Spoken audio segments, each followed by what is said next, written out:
बिस्मिल्लाहिर्रहमानिर्रहीम। अस्सलाम वालेकुम दोस्तों, कैसे हैं आप सब। उम्मीद करते हैं आप सब खैरियत से होंगे। दोस्तों, आज मैं आपके लिए मटन कढ़ाई की रेसिपी लेकर हाजिर हुआ हूँ। मटन कढ़ाई आपने ज़्यादातर किसी होटल या ढाबे में खाई होगी, लेकिन आज मैं आपसे इसकी ऐसी रेसिपी शेयर करने लगा हूँ जिससे आपको मटन कढ़ाई को घर में बहुत ही इजी बना सकते हैं, बिल्कुल कमर्शियल लेवल पे। तो इसमें कौन कौन सी चीज़ें यूज़ होती है, सीक्रेट है, वो सारी शेयर करने लगा हूँ। तो वीडियो को गौर से देखिए और कोई पॉइंट मिस ना करें। तो चलते हैं रेसिपी की तरफ। बिस्मिल्लाहिर्रहमानिर्रहीम। यहाँ पर एक कढ़ाई ले लेंगे। मैं लोहे की कढ़ाई का इस्तेमाल कर रहा हूँ, आपके पास जो अवेलेबल हो आप वो कढ़ाई यूज़ कर सकते हैं।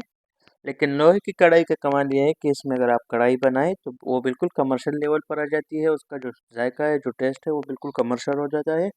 तो आप जब भी कढ़ाई बनाएं तो लोहे की कढ़ाई का इस्तेमाल करें, तो उससे आपका जो कढ़ाई का जो जायका है वो बिल्कुल कमर्शियल हो जाएगा।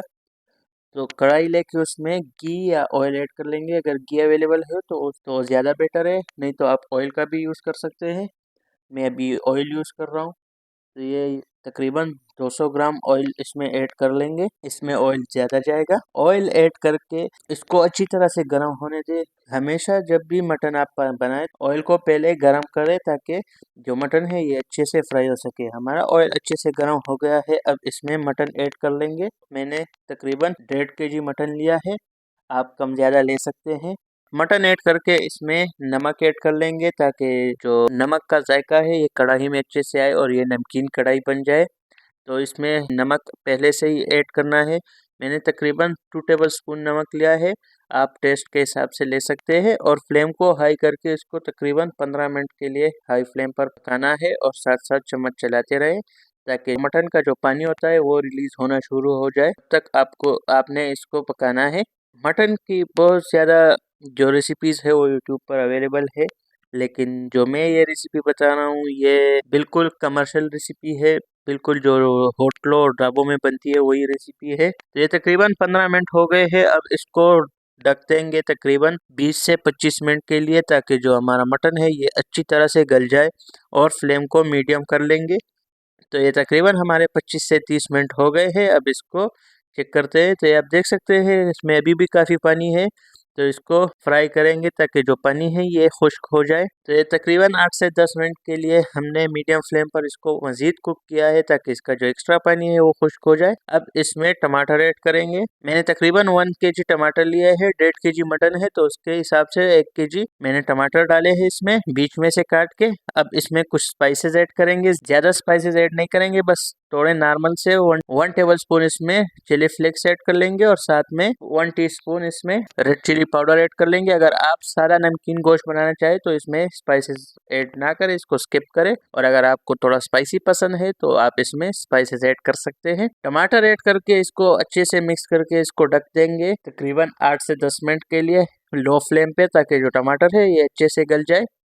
तो ये तकरीबन 8 से 10 मिनट हो गए हैं, टमाटर अच्छे से गल गए हैं। अब चम्मच की मदद से टमाटर को मज़ीद पेस्ट बनाएंगे इसमें, और साथ साथ इसमें चम्मच चलाते रहेंगे और फ्लेम इस टाइम पर मीडियम रहेगी, ताकि जो हमारे मसाले हैं इसका जो कच्चापन है वो ख़त्म हो जाए और अच्छे से पक जाए, और साथ साथ जो टमाटर है ये भी अच्छे से गल जाए। दोस्तों, अगर आप हमारे चैनल पर नए हैं तो चैनल को सब्सक्राइब करें और साथ में बेल आइकन प्रेस करें, ताकि हमारे हर नई आने वाली रेसिपी आपको आसानी से मिल सके। इसी तरह से तकरीबन 2 से 3 मिनट के लिए इसको मीडियम फ्लेम पर मज़ीद कुक करेंगे, ताकि जो मसालों का कच्चापन है वो ख़त्म हो जाए और मटन में इसका जो सही जायका है वो आ जाए। लोहे की कढ़ाई का ये फ़ायदा होता है कि इसको जितना हाई फ्लेम पर पकाएंगे उतना इसका जो जायका है ये बिल्कुल स्मोकी फ्लेवर में आएगा, और जो जलने का जो प्रॉब्लम होता है वो भी लोहे की कढ़ाई में नहीं होता। तो इस वजह से इसका जो जायका है वो बिल्कुल दोबाला हो जाता है इससे। तो इसी तरह से इसको पकाएंगे। ये टोटल तकरीबन हमारा 1 डेढ़ घंटा लेगा। प्रोफेशनल तरह से कुक करने में ये हमारा 1 से 1.5 घंटा लेगा। तो इसमें ज़्यादा जल्दी नहीं करनी। जितना ये आप जायकादार बनाना चाहते हैं उतना इसको ज़्यादा टाइम देना होगा। तकरीबन हमारे पास 10 से 15 मिनट हो गए हैं इसको इसी तरह से मीडियम फ्लेम पर फ्राई करते। अब मज़ीद इसको स्मोकी फ्लेवर देने के लिए फ्लेम हाई कर लेंगे। जो कढ़ाई है इसको इसी तरह से घुमाते जाएंगे, ताकि जो स्मोकी फ्लेवर है वो कढ़ाई में अच्छे से आ सके। ये आप देख सकते जो टमाटर है ये अच्छे से गल गए हैं। अब इसको मज़ीद 2 से 3 मिनट के लिए कुक करेंगे, ताकि ये अच्छी तरह से पानी खुश्क कर ले और जो ऑयल है उसमें अच्छे से फ्राई हो जाए जो हमारे स्पाइसेस है। तो ये तकरीबन 4 से 5 मिनट हो गए हैं। आप देख सकते हैं कढ़ाई का कलर बिल्कुल चेंज हो गया है, बिल्कुल ऑथेंटिक हो गया है कलर।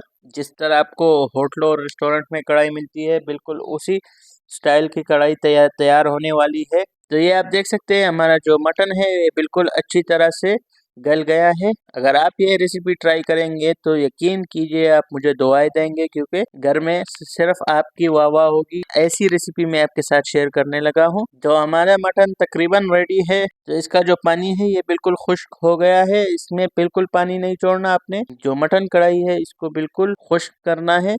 तो ये आप देख सकते हैं हमारी जो मटन कढ़ाई है वो बिल्कुल रेडी है। तो अब इसमें थोड़ा सा हरा धनिया ऐड कर देंगे और इसको अच्छे से फ्राई कर लेंगे, ताकि जो धनिया का जो फ्लेवर होता है वो मटन में अच्छे से आ जाए। ये ऑप्शनल है, अगर आपको पसंद ना हो तो आप इसको स्किप कर सकते हैं।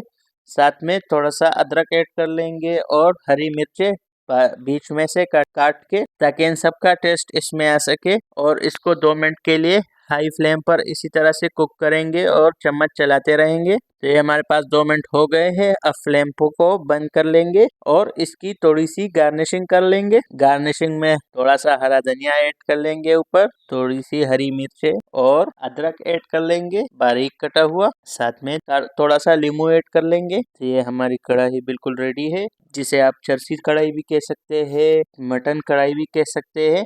आप ये कढ़ाई ज़रूर घर पर ट्राई करें और हमें कमेंट करके बताएं कि आपको हमारी ये रेसिपी कैसे लगी। मिलते हैं किसी नई रेसिपी के साथ, तब तक के लिए हमें इजाज़त दीजिए। दुआ में याद रखिए। अल्लाह हाफिज़।